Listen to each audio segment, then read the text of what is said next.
beloved Boss Mike Cervera.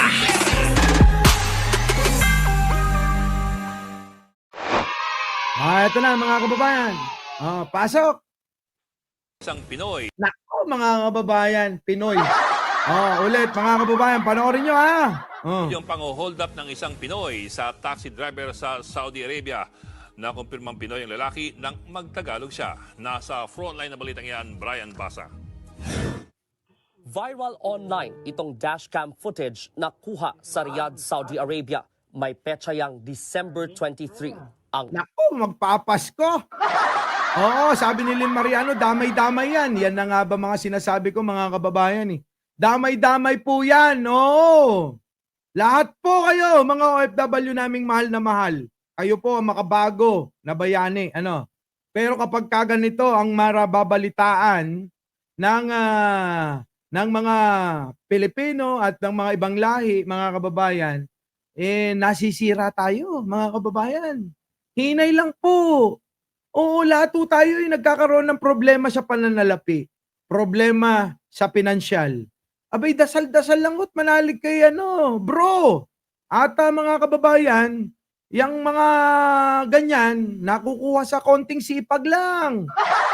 Opo, magkano lang naman ang makukuha dyan? Taxi driver ang hinold up. Di ba nakakahiya?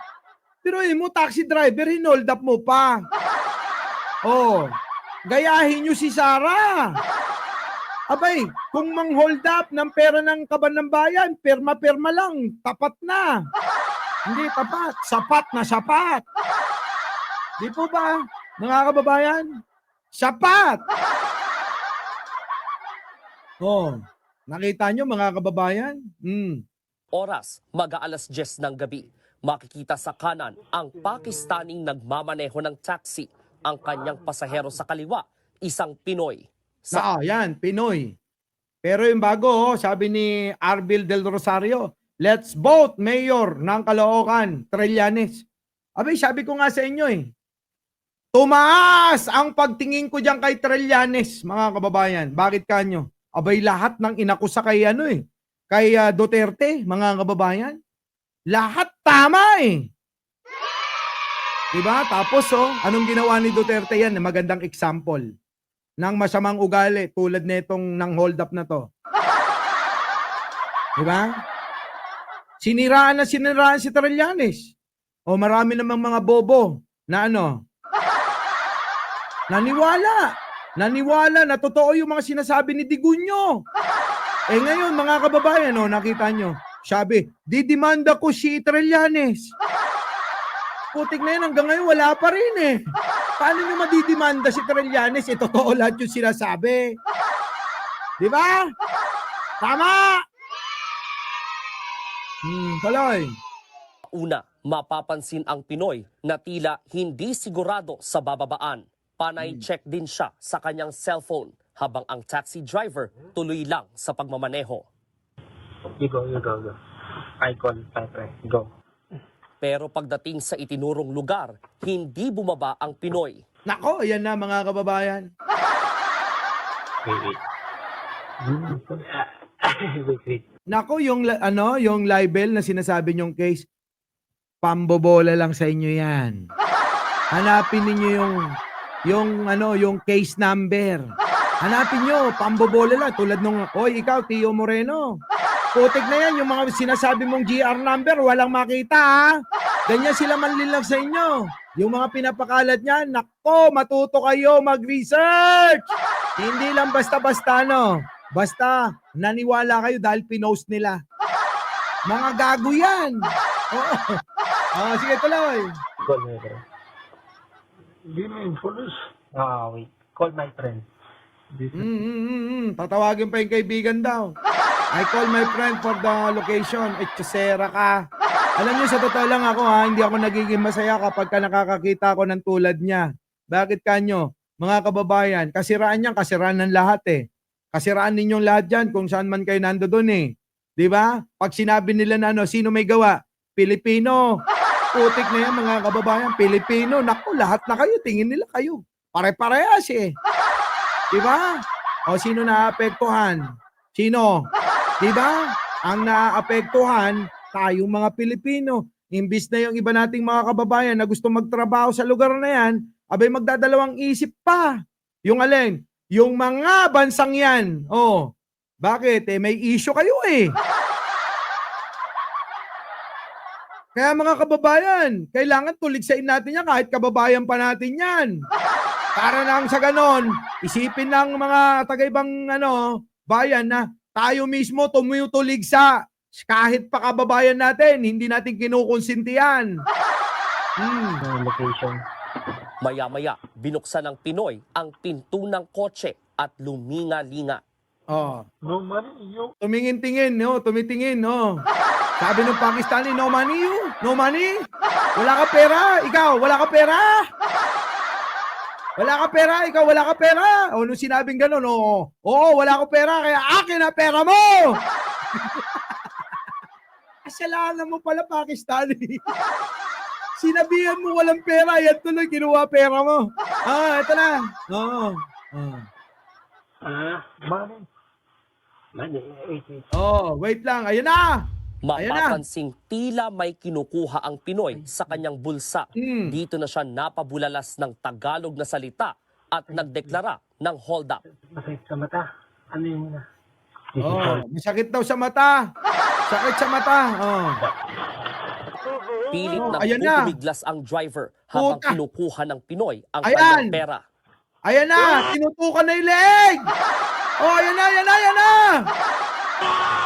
Ayan! Hindi naman nagpatinag ang Pinoy at Okay lang. nakipag-agawan sa driver.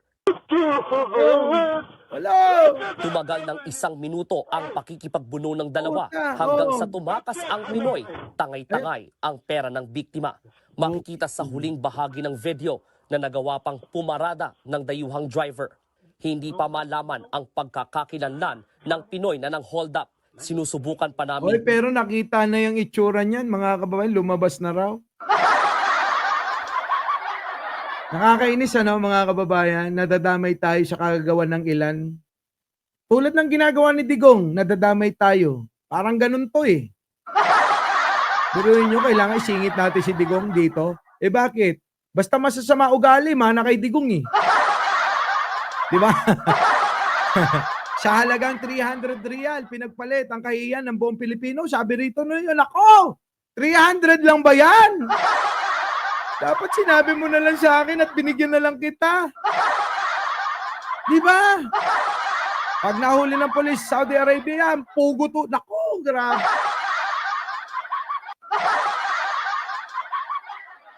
Kita nyo, no? Hindi, pero alam nyo, nakakalungkot, Nakakalungkot. Biro mo, 300 real lang. Magkano lang yun, mga kababayan? Computin nyo nga kung magkano lang yun. Ha? Computin nyo nga. Magkano yun? Times 15 ba? Kasi sa Qatar, times 15 yung pera nila. 15. Naku, magkano lang? Putik na yan. Kokonti lang. Oo. Di ba? Kokonti lang eh. Sigurado, bitay yan. Nako. Ay, nako. Tapos ngayon, isisisi nyo na naman kay Pangulo pag nabitay to! Di ba mga kababayan? 4K lang, 4 plus. Nako. Ganun na mangyayari dito. Tandaan nyo tong nangyari na to, ha? Baka mamaya, ibintang na naman kay Pangulo. Sisihin na naman si Pangulo pag nabitay ito. 4,626.84. Putik na yun, 5,000 lang. Mas mahal pa yung kinain na.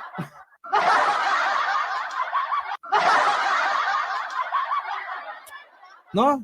Basta nalulungkot ako. Oo. Nalulungkot ako mga kababayan. Kaya nga sinasabi ko sa inyo, maging halimbawa ito sa inyo. Mga kababayan na nasa ibang bansa. Yung ganyang ginagawa mga kababayan, kakapranggot na pera. Abay, nagpapakasira kayo. Nilalagay nyo sa alanganin yung pagiging Pilipino nyo. At naapektuhan, maging yung kapwa Pilipino natin. Bay, mag-ingat kayo. Magdasal kayo kung kayo hindi na alam ang gagawin. Dasal lang ho yan. Oo. Di po ba? Oh. Oh, sa mga nasa ibang bansa, mga kababayan, pakiusap lang po, oh, Danny M. Reyes, oh, 63 lang, oh. Di ba, no? Talo yan sa scatter. Nako, talaga ba? Oh, magdusya siya mag-isa. Oh, tandaan nyo lang mga kababayan. Etong nangyaring ito, baka mamaya, itong mga DDS, dahil alam nyo namang mga bobo, alam nyo namang mga tanga, alam nyo namang mga mangmang. Siyempre kapag nabitay dyan, oh, di ba, sasabihin nila, pinabayaan ni BBM yan. Di ba? Oh, ganun po, paalala ko lang. Kaya bago tayo maghiwa-hiwalay mga kababayan, paalala ko lang din, huwag niyong kakalimutan mag-like, mag-share at mag-subscribe tulad ng sinabi ni Miss Au. Ha? Kulang pa nga sa isang kain eh. Sabi ni Danny M. Reyes, isang kain daw. Kulang pa nga sa isang kain yan eh. Kumain kami kahapon, binayaran ko, 6 lang kami, 50 mil eh. Putik na yan. Biruin mo, isang kain, 50 mil, 6 na tao. Pero anyway mga kababayan, opo, Merry Christmas. At hindi ko pa kayo babatiin ng Happy New Year dahil magla-live ako sa New Year.